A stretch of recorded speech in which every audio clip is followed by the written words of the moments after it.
자, 이번에 이야기할 거는 우리 호버 디자인에 관련된 이야기 잠깐 할 건데요. 호버 디자인이라고 하는 거는 마우스가 어떤 특정 영역에 올라갔을 때 이렇게 글씨가 나오는 이런 형태의 디자인을 한번 만들어 보겠다는 이야기입니다. 그래서 제가 지금 이미지를 좀 준비했는데요. 그 이미지는 이런 이미지를 하나 띄워 놓을 거예요.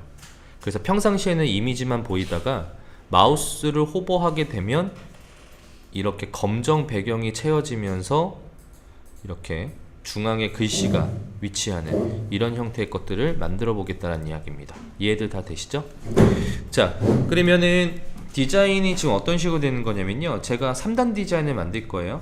이렇게 3단 박스, 그리고 이미지만 보이다가 평상시에는 마우스로 호버하게 되면 이 이미지 위에 글귀가 정확하게 중앙에 뜨는 이런 디자인들을 만들어 볼 건데요, 얘가 높이의 중앙에 정확하게 위치되는 형태를 만들어야 되기 때문에 이렇게 버티컬에 정확하게 미들값으로 올라면 어떤 기법을 써야 될까요? 그렇죠, 바로 테이블이라고 하는 기법을 넣어서 만들어야 된다는 뜻입니다. 자, 그래서 그거를 한번 제가 만들어 보도록 할게요. 자, 지금 엘리먼트 구조는 A라고 하는 div 박스와 그 안에 B라고 하는 div 박스가 있습니다. 그리고 그 안에는 H1, P, A 태그가 들어가 있어요. 자, A라고 하는 박스에게 보더를 한번 넣어 보도록 할게요. 보더 10픽셀 솔리드 레드라고 하면 이렇게 들어갈 거고요. 자, 그 다음에 요 A라고 하는 녀석에게 위스 값을 33.33%로 줘세요. 3단 디자인을 만들어야 되니까 이런 형태를 만들어 보겠습니다. 그리고 높이는 강제로 지정을 해야 버티컬 얼라인 미드를 선언했을 때 엘리먼트가 미들 값 정렬이 되겠죠. 그래서 높이 값은 한 500픽셀 정도를 부여하도록 할게요. 너무 많네요. 한 300 정도만 주겠습니다. 자, 그러면 이런 형태가 될 건데요, 여기에 아까의 이미지를 넣어야 되는데 이 이미지는 어떻게 넣으면 될까요? 바로 백그라운드 이미지로 CSS에서 부여하도록 할게요. 그래서 백그라운드 이미지 URL, 그 다음에 이미지 폴더 안에 있는 easy.jpg 라고 넣으면 지금 이미지가 들어가는데 원본 크기 이미지 그대로 들어가니까 얘가 이 33.3%에 타이트하게 들어가려면 백그라운드 사이즈 중에서 커버라고 하는 게 들어가야겠죠. 그래야 너비에 맞게끔 지금 타이트하게 표현이 될 겁니다. 자, 그 다음에 여기 안에 있는 글씨들을요 흰색으로 바꿀 거예요. 그래서 A 안에 있는 H1에게 우선 컬러를 화이트로 부여할게요. 자, 그럼 흰색으로 변경이 될 거고요. 그 다음에 P도 흰색으로 변경하도록 하겠습니다. 그리고 A도 흰색으로 변경하도록 하겠습니다. 이거를 A에다가 잠시만요, 요렇게 A에게 컬러를 레드로 주게 되면요, 컬러를 흰색으로 주게 되면요, 지금 누구누구만 A에게 주게 되면 지금 H1과 P는 흰색으로 변경이 되는데요, A 태그는 변경이 안 될 거예요. 그렇게 변경이 안 되는 이유는 지금 A 태그는 뭐 때문이에요? 컬러의 상속을 거부하기 때문입니다. 그래서 A한테까지 직접 내려가서 색깔을 부여해야 되는데 지금 이게 색깔이 먹는 이유는 무엇 때문이냐면 제가 이 그리드 CSS에서 A 태그에게 무엇을 줬냐면요, 컬러를 inherit이라고 하는 걸로 선언했습니다.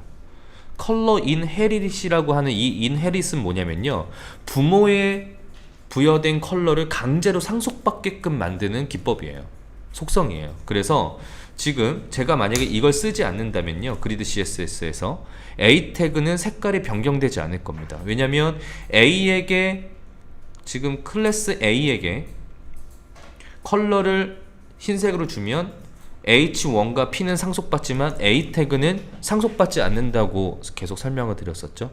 그래서 이걸 상속받게 하려면요, 두 가지 방법이 있는데요, A 안에 있는 A에게, 지금 클래스명이 좀 그러네요, 이해해주세요, 컬러를 화이트로 직접 기술하는 방식이 있습니다. A 태그한테. 그러면 A 태그의 컬러가 흰색으로 바뀌는 방법이 있는데요, 이거 말고 무엇이냐면 inherit이라고 기술을 하게 되면 이 inherit은 무엇이냐면 부모에게 부여된 컬러를 강제로 상속받게 하는 속성 값이에요. 그래서 확인해 보면 지금 바뀐다라는 거죠. 그러면 만약에 부모의 컬러가 바뀌게 되면 어떻게 될까요? 레드로. 그러면은 A 태그도 inherit이 되어 있기 때문에 강제로 색상이 변경된다라는 이야기입니다. 이해되시죠? 자, 그래서 저는 지금 이렇게 inherit으로 A 태그를 세팅해 놓도록 할게요. 그럼 여기 부모한테 한 번에 작성하면 굉장히 편하겠죠. 만약에 이게 안 되면요, 이렇게 하나하나를 다 찝어서 써야 되다 보니까 코드의 어떤 관리상 어떤 관리의 효율적인 부분이 좀 떨어지게 되기 때문에 이렇게 한 번만 작성해 놓으면 관리가 훨씬 더 편하겠죠. 자, 여기까지 지금 기술을 했다고 가정해 볼게요. 자, 그러면 이제 B박스한테요, 다시 보더를 픽셀 컬러 블루라고 기술을 하게 되면 이런 식으로 될 겁니다. 자, 그러면 지금 이 상태에서 블루가 레드의 컬러만큼 늘어나야 되지 않겠습니까? 그렇게 되려면 어떻게 해야 될까요? 바로 A박스가 디스플레이 테이블이 되고요. 이 컬러 이넷은 우선 요 위에다 올려 놓을게요. 자, 그 다음에 B박스가 디스플레이가 테이블 셀이 되면요, 지금 파란 박스가 테이블의 크기만큼 자동으로 늘어나겠죠. 자, 이 상태에서 텍스트 얼라인 센터 때리면 글씨도 중앙으로 오고요, 버티컬 얼라인 미드 선언하면 완벽하게 중앙으로 올 겁니다. 자, 그리고 마우스로 호버했을 때 배경의 컬러가 약간 검정 불투명도가 들어가길 원한다라고 하면요, 누구에게 불투명도를 줘야 될까요? 바로 이 파란색 박스를 담당하는 엘리먼트에게 검정 배경을 부여하면 된다라는 거예요. 자, 그러면 그 파란색 박스가 B라고 하는 엘리먼트이니까 테이블 셀이니까요, 얘한테 백그라운드의 컬러를 RGBA로 선언합니다. 그리고 0을 주게 되면 완전 블랙이고요. 그리고 0.5 정도를 주게 되면 블랙인데 50%의 블랙이 들어가는 이런 배경의 이미지를 만들어낼 수 있는 거죠. 이해되시죠? 그리고 이 앞에 있는 0은 생략할 수 있기 때문에 0.5라고 표현할게요. 그리고 조금 더 어둡게 만들겠습니다. 0.7. 자, 요 정도가 되는 거거든요. 그리고 자유롭게 이 공간의 헤딩과 단락과 이 A 태그의 공간들은 패딩이나 마진 같은 것들을 이용해서 자유롭게 띄워도 되겠죠. 그래도 이 높이에 전혀 영향을 주지 않을 거예요. 왜냐면 버티컬 라인 미들로 선언되어 있기 때문에 이 패딩으로 정렬을 했을 때 위아래가 동일하게 정렬이 될 겁니다. 자, 그러면요, 여기까지 만들어 놓은 상태에서 이제 어떻게 해야 될까요? 숨겨놔야 되지 않겠습니까? 그래서 B라고 하는 이 엘리먼트 자체를 숨기면 A만 남아있는 상황이 될 건데 A의 백그라운드 이미지가 들어가 있으니 정상적으로 보이지 않겠습니까? 그래서 B라고 하는 녀석에게 디스플레이를 none으로 숨겨 놓으면요, 이렇게 전체가 사라질 겁니다. 이해되시죠?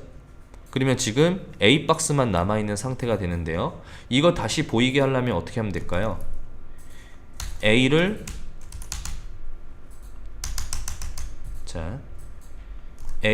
호버하면 그 안에 있는 자식인 B 엘리먼트가 디스플레이가 원래 속성인 테이블 셀로 돌아오면 되지 않겠습니까?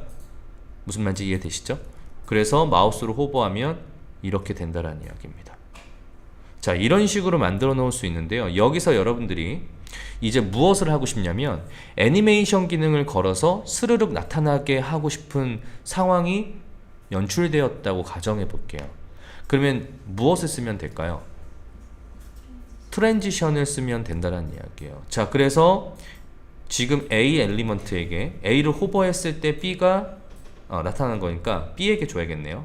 B 엘리먼트에게 트랜지션을 이렇게 뭐 한 1초 동안 좀 길게 줄게요. 보기 편하게. 이런 식으로 애니메이터 효과를 한번 줘보도록 할게요. 그 마우스가 호버 됐을 때 트랜지션이 작동하면서 스르륵 나타나겠죠. 자, 그걸 예상하고 호버를 하더라도 트랜지션은 작동하지 않습니다. 자, 이렇게 작동하지 않는 이유는 무엇 때문일까요? 바로 디스플레이 none이라고 하는 것으로 숨겼기 때문이에요. 자, 무슨 얘기냐면 현재 B는 존재하지 않다가 요거 없애도 되겠네요.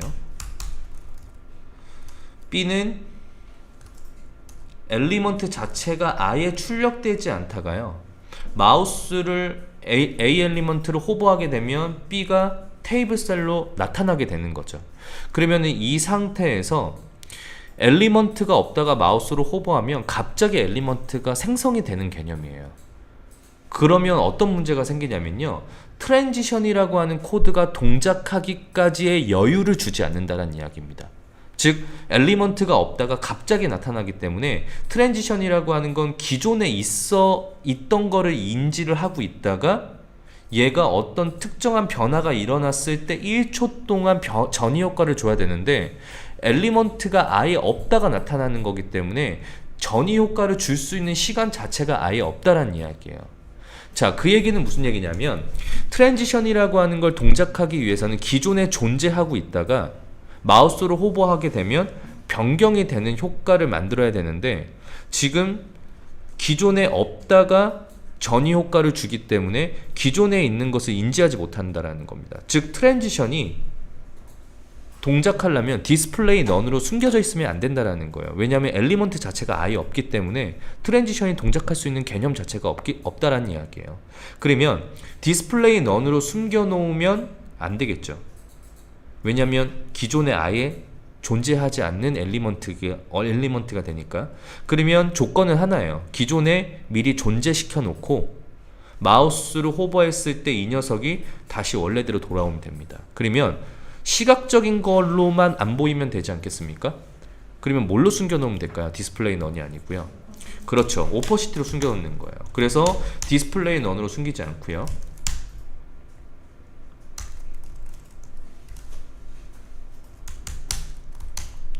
자, 이 녀석을 디스플레이 넌으로 숨기지 않고 오파시티 0으로 숨깁니다. 그러면 지금 눈으로 보이는 시각적인 건 완벽하게 똑같아요. 다만 지금 여기에 B라고 하는 엘리먼트는 존재할까요? 존재하지 않을까요? 존재하는 거예요. 다만 불투명도로 눈에 보이지만 않을 뿐인 겁니다. 그리고 마우스로 호버하게 되면 오파시티가 1로 올라오게 되면 어떻게 될까요? 이런 형태의 애니메이션들을 만들어낼 수 있다는 거죠. 즉 여러분들이 이렇게 트랜지션을 이용해서 시차적인 어떤 이런 효과를 주려면 엘리먼트 자체가 아예 없다가 생성되면 트랜지션을 부여할 수가 없어요. 그럴 때는 오퍼시티로 부여해야 된다는 이야기입니다. 그래서 최종적인 엘리먼트 구조들은 이런 형태가 되어야 된다는 이야기예요.